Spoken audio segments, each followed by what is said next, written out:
حضرت حبیب اجمی رحمۃ اللہ تعالی علیہ اچھا توبہ سے پہلے سود دیتے تھے، سود کا قرضہ دیتے تھے اور سود لیتے تھے۔ ایک زوجہ نے کہا کہ گھر میں کھانے کو کچھ نہیں ہے، وہ گئے کہیں پر اور جب کوئی پیسے نہیں دیتا تو گھر کا کوئی سامان ہی لے آتے تھے اس کے بدلے سود میں۔ تو کسی کے گھر گئے ہوں گے پیسے لینے، تو اس نے کہا پیسے دو، تو میرا شوہر تو نہیں ہے، تو کہا کچھ اس کے بدلے سامان دو، تو کہا گھر میں کھانے سارا سری ہم نے بکری ذبح کی تھی، گوشت ووشت تو ختم ہو گیا، ایک سری ہے وہی دے دو۔ بیوی کو لا کے کہا سری پکاؤ، کہتی لکڑیاں بھی نہیں ہیں، مسالہ بھی نہیں ہے، وہ بھی مقروضوں کے گھر گئے، کسی سے لکڑی لے آئے، کسی سے کیا لے آئے، یعنی سود کا ہی سارا کھانا لے کر زوجہ کو کہا پکاؤ۔ اب جب زوجہ نے ہنڈیا بنائی تو وہ ہنڈیا تھوڑی دیر بعد خون سے بھر گئی۔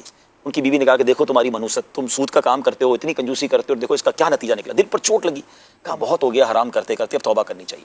تو وہ حضرت حسن بصری رحمۃ اللہ تعالی کی بارگاہ میں توبہ کی طرف چلے۔ حسن بصری کی طرف جا رہے تو راستے میں بچے کھیل رہے تھے، کہتے جلدی ہٹ جاؤ، حبیب سود خور آ رہا ہے، کہیں ہمارے اس کے پیروں کی مٹی ہم پر نہ لگ جائے اور اللہ کریم ہم سے بھی ناراض نہ ہو جائے، ہم بھی بدبخت نہ ہو جائے۔ اور دل پر چوٹ لگی کہ بچے بھی میرے بارے میں یہ باتیں کر رہے ہیں۔ حضرت حسن بصری کے پاس گئے، وہاں جا کر توبہ کی۔ اب جب واپس آئے تو وہی بچے کیا کہتے ہیں، جلدی جلدی دور ہٹ جاؤ، حبیب اجمی توبہ کر کے آ رہے ہیں، کہیں ہمارے قدموں کی خاک ان پر نہ پڑ جائے، ہم بدبخت نہ ہو جائے۔ آپ کہتے ہیں یا اللہ ابھی تو میں نے توبہ کی اور تو نے بچوں کے دلوں میں میری نیک نامی کا چرچا بھی کر دیا۔ اور پھر آپ کی اس توبہ کے بعد اللہ نے وہ مقام دیا کہ اب اللہ کے ولیوں میں شامل۔